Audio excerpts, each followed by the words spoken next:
آپس میں یہ شرط لگا لیتے کہ سامنے سے آنے والی حاملہ عورت کے پیٹ میں لڑکا ہے یا لڑکی تو اس عورت کے گھر میں بچے کی پیدائش کا انتظار نہیں کیا جاتا، بلکہ اس عورت کو وہی لٹا دیا جاتا اور تلوار سے اس کے پیٹ کو چاک کر دیا جاتا، بچے کو باہر نکال کر بلند کر دیا جاتا۔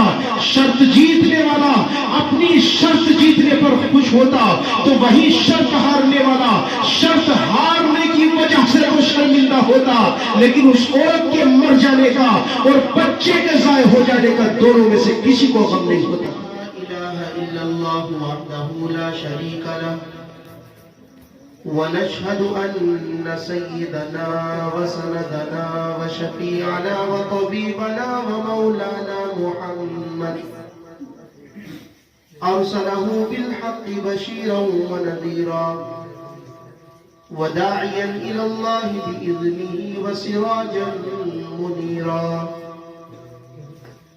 أما بعد فأعوذ بالله من الشيطان الرجيم الف لام را کتاب انزلناه الیک لتخرج الناس من الظلمات الى النور صدق اللہ مولانا العلی العظیم ونحن على ذلك من الشاهدين والشاكرين والحمد لله رب العالمين۔ شاخوں پہ اگر پھول سہانے نہیں آتے، شاخوں پہ اگر پھول سہانے نہیں آتے، بھورے بھی تو خوشبو کو چرانے نہیں آتے۔ اللہ یہ کہتا ہے کرو اپنی حفاظت، بزدل کو فرشتے بھی بچانے نہیں آتے۔ وہ قوم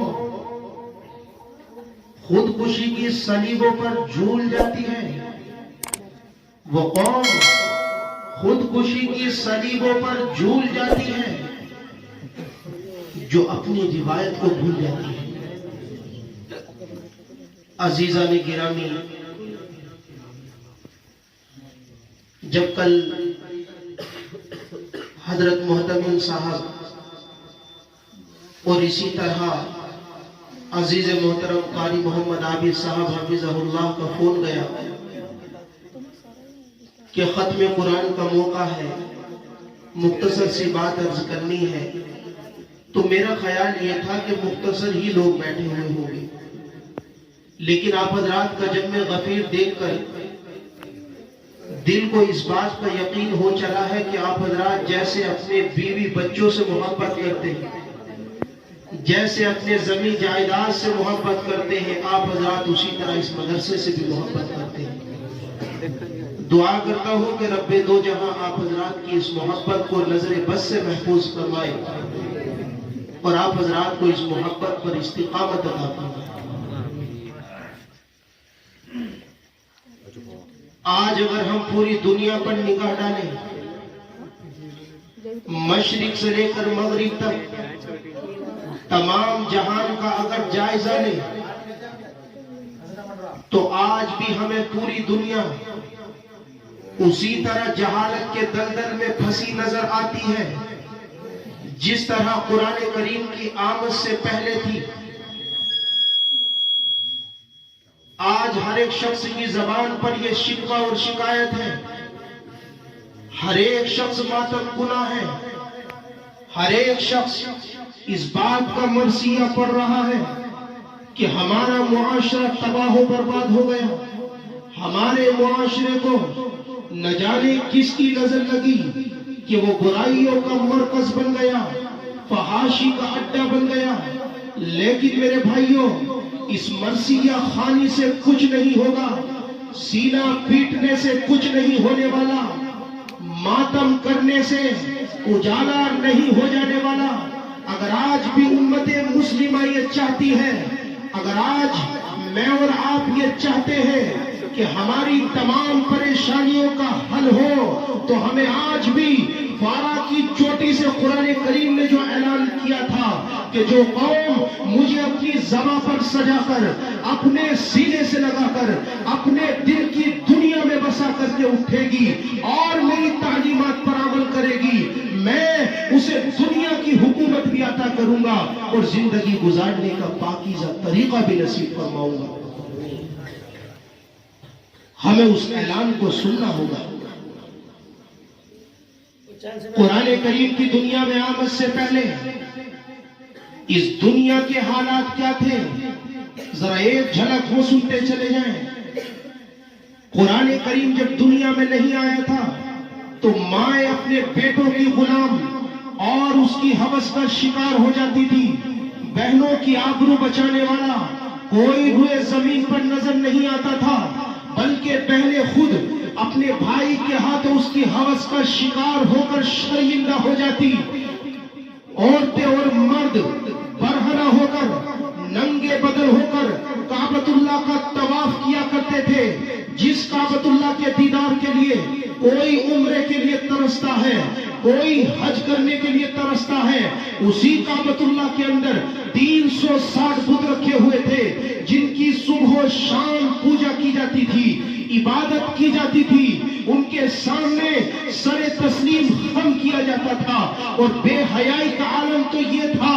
کہ وہ قوم اگر دو لوگ کھڑے ہو کر آپس میں یہ شرط لگا لیتے کہ سامنے سے آنے والی حاملہ عورت کے پیٹ میں لڑکا ہے یا لڑکی، تو اس عورت کے گھر میں بچے کی پیدائش کا انتظار نہیں کیا جاتا، بلکہ اس عورت کو وہی لٹا دیا جاتا اور تلوار سے اس کے پیٹ کو چاک کر دیا جاتا، بچے کو باہر نکال کر بلند کر دیا جاتا۔ شرط جیتنے والا اپنی شرط جیتنے پر خوش ہوتا تو وہی شرط ہارنے والا شرط ہارنے کی وجہ سے تو شرمندہ ہوتا، لیکن اس عورت کے مر جانے کا اور بچے کے ضائع ہو جانے کا دونوں میں سے کسی کو غم نہیں ہوتا۔ حالات اتنے بگڑ چکے تھے کہ اگر ایک قبیلے کا جانور دوسرے قبیلے کے جانور سے پہلے پانی پی لیتا تو اس معمولی سی بات پر وہ قوم ایک دوسرے کے گلے کاٹا کرتی تھی۔ صرف 4 مہینے تھے جو حرمت والے کہلاتے تھے، جن میں ان کی تلواریں نیاموں میں جاتی تھی، باقی 8 مہینوں میں ان کی تلواریں ایک دوسرے کی کھوپڑی پر پڑتی اور اس کے ٹکڑے ٹکڑے کر ڈالتی تھی۔ حتیٰ کہ جہالت اتنی بڑھ چکی تھی کہ اگر 2 خاندان اور قبیلے کے لوگ آپس میں رشتہ طے کرنے کے لیے جمع ہوتے تو ان کے ساتھ شعراء بھی ہوتے، خطبہ بھی ہوتے۔ ایک قبیلے کا شاعر اٹھتا، وہ اس خاندان کے پروجوں کے قصیدے گنگناتا، ان کی تعریفیں کرتا۔ جب وہ تعریف کرتا ہوا اتنا آگے بڑھتا تو دوسرا قبیلے والے کا کوئی پروج ایسا ہوتا کہ جس کی اس سے ٹکراؤ رہا ہوتا، کوئی دشمنی رہا ہوتی، تو وہ اپنے شاعر کو کھڑا کرتا اور کہتا کہ یہ شاعر نے جو قصیدہ خوانی کی ہے تمہیں اس سے بہتر انداز میں کرنا ہے۔ یہ شاعر بھی کھڑا ہوتا اور دوسرے کے پروجوں پر وہ بدنما داغ لگاتا اور اپنے پروجوں کی، اسلاف کی جھوٹی قصے کہانیوں کو بیان کرتا، تو دیکھتے ہی دیکھتے مجمع کا رنگ بدل جاتا۔ وہ مجمع جو 2 خاندانوں کے درمیان محبت کے لیے جمع ہوا تھا، وہ محفل جو ایک دوسرے کے ساتھ اخوت اور بھائی چارگی کا رشتہ استوار کرنے کے لیے بیٹھی ہوئی تھی، دیکھتے ہی دیکھتے ان کی تلواریں نیاموں سے باہر آتی اور وہ رشتے دار جو اپنے ہاتھوں پر اخوت اور بھائی چارگی کی مہندی لگانے کے لیے آئے تھے، اس سے پہلے کہ وہ آپس میں رشتے دار بنتے، ایک دوسرے کے گلے کاٹ کر ان کے خون سے اپنے ہاتھوں کو رنگین کر لیا کرتے تھے۔ پوری دنیا کے اوپر ایسے حالات طاری تھے کہ مائیں ذلیل ہو رہی تھی، بچیوں کو زندہ ترگور کیا جا رہا تھا، بوڑھوں پر ظلم، بچوں پر ظلم، اور راستے میں چلنے والے قافلوں کو لوٹ لیا جاتا، ان میں موجود مردوں کو موت کے گھاٹ اتار دیا جاتا، بچوں کو اپنا غلام بنا کر منڈیوں میں بیچا جاتا، عورتوں اور بچیوں کو اپنی باندھی اور لوڈی بنا لیا جاتا۔ جب پوری دنیا ظلم و ستم زمین کر رہی تھی، آسمان خون کے آنسو رو رہا تھا، درختوں کے پتے اللہ سے فریاد کر رہے تھے، بچیوں کی چیخوں کو سننے والا اس جہاں میں کوئی نہ تھا، عورتوں کی آہوں کو سننے والا کوئی بھائی دنیا میں نہ تھا۔ ایسے میں اللہ تبارک و تعالیٰ نے آسمان سے محبت بھری اور پیار بھری نظر اس دنیا میں ڈالی اور اپنا آخری صحیفہ، اپنا آخری کلام قرآن کی شکل میں جناب محمد رسول اللہ کے قلب اطہر پر اتارا۔ جب آپ نے حضرات صحابہ کو قرآن دیا اور حضرات صحابہ نے قرآن کی آیتوں کو زبان سے پڑھ کر اور اس قرآن کی آیتوں کو اپنے سینے سے لگا کر اپنے دل کی دنیا میں بسایا اور اپنی زندگی قرآن کے قانون کے مطابق گزارنی شروع کی، تو پھر حالات ایسے بدلے کہ جو قوم جس قوم پر کوئی حکومت تک کرنے کے لیے تیار نہیں تھا، اسی قرآن نے ان کو صرف انسان نہیں بنایا بلکہ انسانیت کی معراج تک پہنچا دیا۔ اور جو قوم قافلوں کو لوٹ رہی تھی، ڈاکہ زنی جن کا پیشہ بن چکا تھا، جب قرآن پر عمل کرنا شروع کیا تو تاریخ نے دیکھا کہ وہی حضرات صحابہ اپنے مہمانوں کو گھر میں بلا کر اگر ایک آدمی کا کھانا ہوتا تو اپنے بچے کو بھوکا رکھتے اور اپنی بیوی سے کہہ رہے ہوتے کہ چراغ بجھا دینا کیونکہ میرے مہمان کو کھانا کھانا ہے۔ اور یہ بھی دیکھا کہ جو قوم قرآن کی آمد سے پہلے ایک دوسرے کے گلے کاٹ کر اپنے ہاتھوں کو خون سے رنگین کر رہی تھی، یہ بھی چشم فلک نے دیکھا کہ پھر وہ اتنی مہذب قوم بنی کہ اپنے پیر کی آواز سے بھی کسی کو تکلیف دینا ان کو گوارا نہیں تھا۔ ایک واقعہ سنا کر اپنی بات کو ختم کر رہا ہوں۔ حضرت ابو بکر صدیق رضی اللہ تعالیٰ عنہ کا دور خلافت ہے۔ آپ نے حضرات صحابہ کو جمع کیا اور جمع کر کے کہا کہ ہمارے شہر کے اندر جتنی بوڑھی امائیں ہیں، ہمارے شہر میں جتنی بے آسرا خاتون رہتی ہیں، جن کے سر پر کوئی کمانے والا نہیں ہے، کوئی خرچ برداشت کرنے والا نہیں ہے، آج سے ہم ان کی خدمت کریں گے۔ لہذا ایک کاغذ پر ایک بوڑھی اماں کا نام لکھا، سامنے حضرت عثمان کا نام لکھ دیا، ایک بوڑھی اماں کا نام لکھا،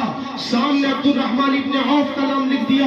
اسی طرح ایک لسٹ تیار ہوئی اور مشورے کے مطابق عمل شروع ہو گیا۔ ایک دن وہ آیا کہ حضرت عمر ابن خطاب حضرت ابو بکر صدیق سے ملاقات کے لیے پہنچے۔ حضرت ابو بکر تو نہ ملے لیکن وہ لسٹ ملی جس میں ایک طرف بوڑھی اماں کے نام ہیں، بیوہ عورتوں کے نام ہیں، بے آسرا خاتونوں کے نام ہیں، اور ان کے سامنے دیکھا کسی کے سامنے کسی کے سامنے حضرت عثمان کا نام، کسی کے سامنے عبد الرحمن ابن عوف کا نام۔ یہ کون سے صحابہ؟ یہ وہ صحابہ ہیں جن کو اللہ کے نبی نے کہا تھا کہ ابو بکر جنتی، عمر جنتی، عثمان جنتی، علی جنتی، جن کے لیے اللہ نے قرآن کریم کے اندر قسمیں کھائی ہیں، جن کو اللہ نے قرآن میں کہا کہ اے محمد میں ان سے راضی ہو گیا، تو بھی ان سے راضی ہو جا۔ جن صحابہ کو اللہ نے قرآن میں کہا اولئک هم المفلحون کہ دنیا کی مقدس ترین قوم یہ ہے، دنیا کی کامیاب ترین قوم یہ ہے، جن کو اللہ نے اتنی ساری بشارتیں سنائی۔ حضرت عمر رضی اللہ تعالیٰ نے دیکھا کہ ایک بوڑھی اماں کے سامنے کسی خادم کا نام نہیں ہے، تو حضرت عمر نے ایڈریس کو نوٹ کیا اور اگلے دن نماز فجر ادا کر کے بوڑھی اماں کے دروازے پر دروازہ جا کھٹکھٹایا۔ اندر سے آواز آئی، کون؟ تو بتایا خطاب کا بیٹا عمر ہے، آپ کی خدمت کے لیے آیا ہے۔ اگر آپ کو پانی بھروانا ہو تو بتا دو، اگر آپ کو جھاڑو لگوانی ہو تو بتا دو، اگر آپ کو برتن صاف کرانے ہو تو بتا دو۔ اندر سے آواز آئی، او میرے بچے، ایک آدمی میری خدمت کے لیے آتا ہے، وہ میری خدمت کر کے جا چکا ہے، برتن کو پانی سے بھر کر کے جا چکا ہے، گھر کو صاف کر کے جا چکا ہے۔ حضرت عمر نے پوچھا کہ اماں وہ آدمی کون ہے، اس کا نام کیا ہے؟ تو اماں نے کہا کہ بیٹا کبھی اس نے نام بتایا نہیں، کبھی میں نے پوچھا بھی نہیں، وہ تو جب میرے گھر میں آتا ہے تو کہتا ہے کہ پردہ شروع ہو گیا، لہذا میں کمرے میں چلی جاتی ہوں، وہ میرے برتنوں کو پانی سے بھر دیتا ہے، گھر میں جھاڑو لگا دیتا ہے، وہ کنویں سے پانی لا کر گھر میں انتظام کر دیتا ہے، وہ میرے کپڑے صاف کر دیتا ہے، اور جب کام مکمل ہو جاتا ہے وہ مجھے کہتا ہے کہ پردہ ختم ہو گیا، لہذا میں باہر نکل کے آ جاتی میں اس کو نہیں جانتی۔ حضرت عمر کا تجسس بڑھا، اگلے دن نماز تہجد پڑھ کر ہی بوڑھی اماں کے گھر پر آ کر دروازہ کھٹکھٹا دیا اور کہا کہ اماں، خطاب کا بیٹا عمر آپ کی خدمت کے لیے آیا ہے۔ آپ تصور کر سکتے ہیں کہ کوئی مکھیہ منتری کسی کی خدمت کرے، الیکشن کے موقع پر تو ہو سکتا ہے لیکن سال کے سال نہیں ہو سکتا، لیکن یہ عمر ابن خطاب ہے، بوڑھی اماں سے کہہ رہے ہیں کہ اماں آپ کی خدمت کرانی ہو تو بتا دو۔ کہا کہ بیٹا کوئی خدمت کے لیے آیا تھا، وہ خدمت کر کے جا چکا ہے۔ حضرت عمر رضی اللہ تعالیٰ تیسری رات عشاء کی نماز پڑھی اور اپنے گھر نہیں گئے بلکہ بوڑھی اماں کے گھر کے برابر میں وہیں تجسس میں بیٹھ گئے، چھپ کر کے بیٹھ گئے۔ جب رات اندھیری ہو گئی اور پورے مدینے کے اندر سناٹا چھا گیا، سب لوگ نیند کی آغوش میں چلے گئے، تو حضرت عمر نے دیکھا کہ ایک آدمی ہے جو اس بوڑھی اماں کے گھر کی طرف پڑھ رہا ہے، اس بوڑھی اماں کے دروازے کی طرف جا رہا ہے۔ حضرت عمر نے جا کر پیچھے سے کاندھے پر ہاتھ لگایا اور پوچھا، من انتا، تم کون ہو؟ تو سامنے سے آہستہ آواز میں جواب آیا کہ میں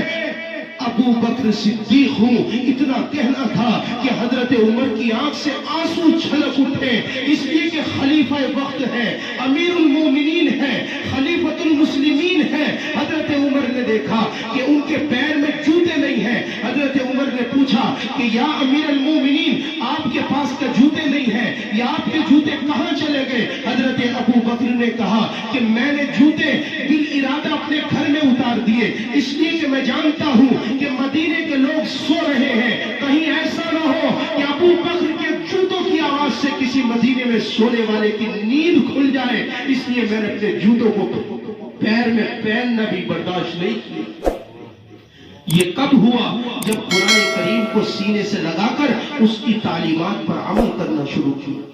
اگر ہم بھی چاہتے ہیں کہ ہمیں دنیا کے اندر ہمارا کھویا ہوا وقار واپس ملے تو ہمیں بس یہ کرنا پڑے گا کہ اللہ کے قرآن کو زباں پر سجانا بھی پڑے گا، سینے سے لگانا بھی پڑے گا اور دل کی دنیا میں بسا کر اس کی تعلیمات پر کما حقہ عمل بھی کرنا پڑے گا۔ تو پھر آپ دیکھیں گے کہ آج بھی اللہ کے وعدے وہی ہیں جو حضرات صحابہ کے لیے تھے۔ جیسے کل ان کے قدموں میں ایران کے بادشاہ کے تاج پڑے ہوئے تھے اور پوری دنیا کی حکمرانی ان کے ہاتھ میں تھی، اگر آج بھی ہم اللہ کے قرآن پر کما حق ہوا عمل کرنے پر آ جائیں تو آج بھی انشاءاللہ ایسا ہوگا اور ہو کر بھی رہے گا۔ بس ضرورت اس بات کی ہے کہ ہم اللہ کے قرآن سے اپنے آپ کو وابستہ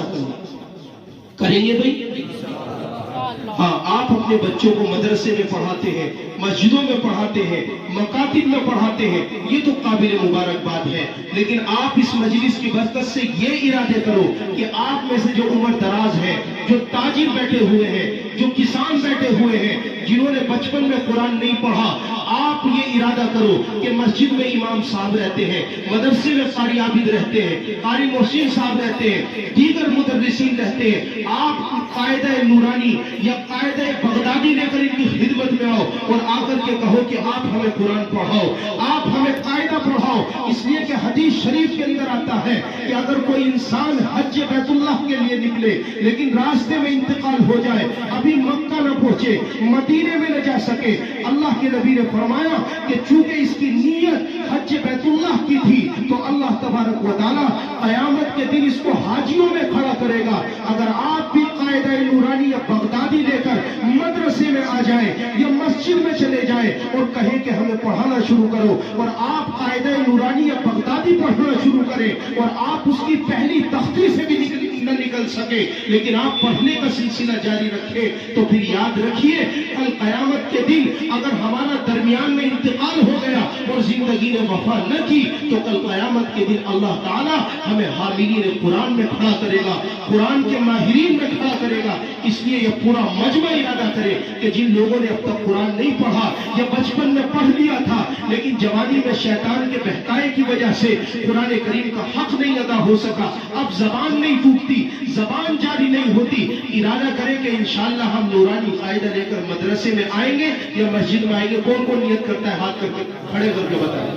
اللہ تعالی ہم سب کو عمل کی توفیق عطا فرمائے اور جو کہا گیا سنا گیا اللہ تعالی ہم سب کو اس پر عمل کی توفیق عطا فرمائے۔ وآخر دعوانا الحمدللہ۔